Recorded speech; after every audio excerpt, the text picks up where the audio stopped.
દર અઠવાડિયે મળતી સ્થાયી સમિતિની બેઠકમાં 12 કામોને મંજૂરી આપવામાં આવી। આજ રોજ મળેલી સ્થાયી સમિતિની બેઠકમાં 14 કામો અને એક વધારાનું કામ મળીને 15 કામો મંજૂરી અર્થે લેવામાં આવ્યા હતા, જેમાંથી મંજૂરી કરીને 2 કામો મુલતવી રાખવામાં આવ્યા છે, જ્યારે એક કામને નામંજૂર કરવામાં આવ્યું છે।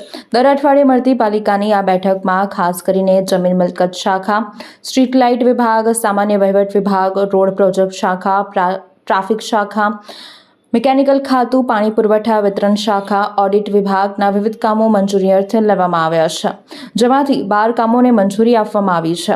કામો બાબતની સંપૂર્ણ માહિતી સ્થાયી સમિતિના અધ્યક્ષ ડોક્ટર શીતલ મિસ્ત્રી દ્વારા આપવામાં આવી હતી।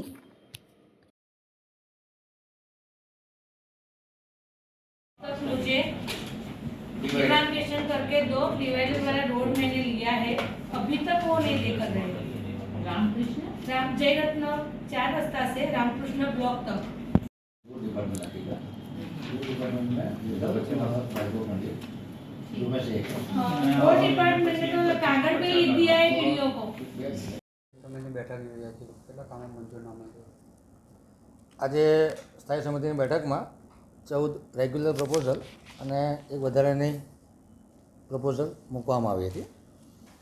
એમાં ખાસ કરીને જમીન મિલકત શાખા દ્વારા ન્યૂ બેલબાગ શોપિંગ સેન્ટરની જે 3 દુકાનો હતી, જેના જે અસરકર્તાઓ હતા એ લોકોને સયાજીપુરાની સ્કીમમાં એક દુકાન ફાળવી આપી અને બંને દુકાનના જે પ્રાઇસ ડિફરન્સ હતા એમાં 1,80,000 જેટલો પ્રાઇસ ડિફરન્સ આવે છે, એ 12 મહિનાના હપ્તાથી લાભાર્થીઓએ ભરવાના રહેશે। જૂનો ઠરાવ 60 મહિનાની મહત્તમ હપ્તાની મર્યાદા આપી હતી, એના બદલે સ્થાયી સમિતિએ 12 મહિનામાં 1,80,000 રૂપિયા ભરવાના થશે। સ્ટ્રીટ લાઇટ વિભાગ દ્વારા છાણી જીએસએફસી બ્રિજ પરની સ્ટ્રીટ લાઇટની સુવિધા અપગ્રેડ કરવાનું કામ મૂક્યું હતું, જેને હાલ પૂરતું મુલતવી રાખવામાં આવ્યું છે। વડોદરા મહાનગરપાલિકામાં વર્ગ 3માં જુનિયર ક્લાર્ક વોર્ડ 10 તરીકે ફરજ બજાવતા ભરતભાઈ ભાતીભાઈ દેસાઈ એ આદિજાતિ વિકાસ કોર્પોરેશનમાં પ્રતિનિયુક્તિ માટે 1 વર્ષ માટે જવાની દરખાસ્ત કમિશનર તરફથી આવી હતી અને નામંજૂર કરવામાં આવી છે। વોર્ડ નંબર 9માં સિવાય હોસ્પિટલથી તક્ષશિલા 2 થઈને દર્શનમ સેલ્ટોસવાળા રોડ પર વરસાદી ગટર નાખવાનું કામ 31,60,288 9.58% ઓછાના ભાવપત્રકને મંજૂરી આપવામાં આવી છે। એવી જ રીતે વોર્ડ નંબર 9માં પ્રિન્સ વિલાથી ગુણાતી રેસિડેન્સી સુધી વરસાદી ગટરના કામને 27,46,354 રૂપિયા, આ કામ પણ 9.58% ઓછાના ભાવે મંજૂર કરવામાં આવ્યું છે। રોડ પ્રોજેક્ટ શાખામાં દક્ષિણ ઝોનમાં 1.25 કરોડની મર્યાદામાં 15% ઓછાના ભાવે પીળી માટી, હાડમોરબ, રોડાછારું તથા સ્ટોનડસ્ટ કોલ્ડ મિક્સ સપ્લાય કરવાના કામને મંજૂરી આપવામાં આવી છે।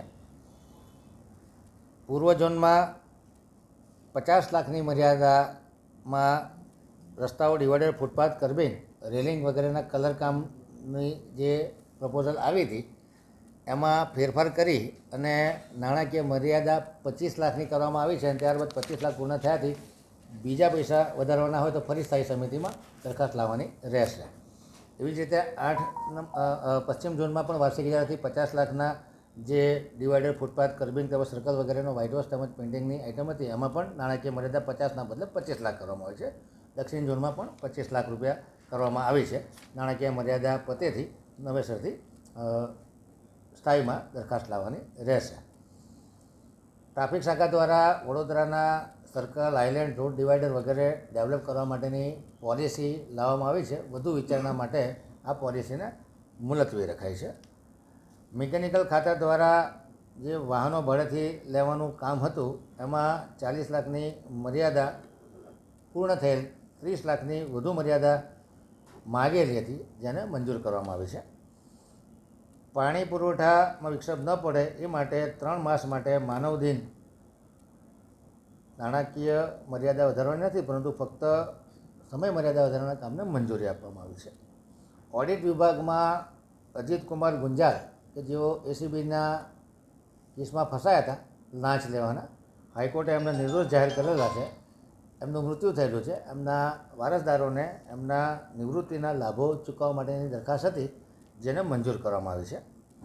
ઇલેક્ટ્રિકલ મિકેનિકલ સુરદી શાખા દ્વારા 20 લાખની મર્યાદામાં માનવદિન લેવાના હતા અને પહેલાંની સ્ટેન્ડિંગમાં ફક્ત 10 લાખની નાણાકીય મર્યાદા મંજૂર કરી હતી. ફરી 10 લાખની નાણાકીય મર્યાદા વધારવાના કામને મંજૂરી આપવામાં આવી છે. વધારાના કામમાં દક્ષિણ ઝોનમાં વાર્ષિક ઇજારાથી ડિવાઈડર, ફૂટપાથ તેમજ સર્વિસ ટ્રેક માટે પેવર બ્લોકથી પેવિંગ કરવાનું કામ હતું, જેની મુદત 3 માસ માટે વધારવાનું કામ હતું, જેને મંજૂરી કરવામાં આવી છે. નાણાકીય મર્યાદા વધારવા ફક્ત સમય મર્યાદા વધારવાના કામને મંજૂરી આપવામાં આવી છે. વડોદરાના સમાચાર જુઓ તથા આપણી ચેનલને સબસ્ક્રાઇબ કરો અથવા સંપર્ક કરો.